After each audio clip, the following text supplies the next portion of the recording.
Mga idol, ito ang ginagawa ko ngayon. Pakita ko sa inyo.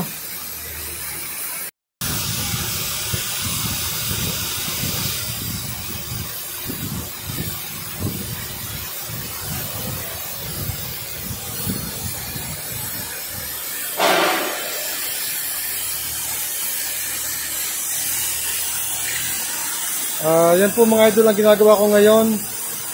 Medyo mainit lang. Kaya lang dapat tiisin. Kasi parte po ng trabaho to. Yan. Ganyan po ang ginagawa ko lagi. Halos araw-araw. Yan.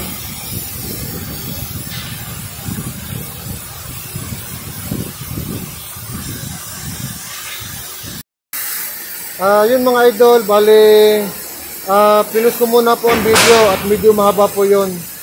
Sige po, salamat po sa panonood. Bye-bye.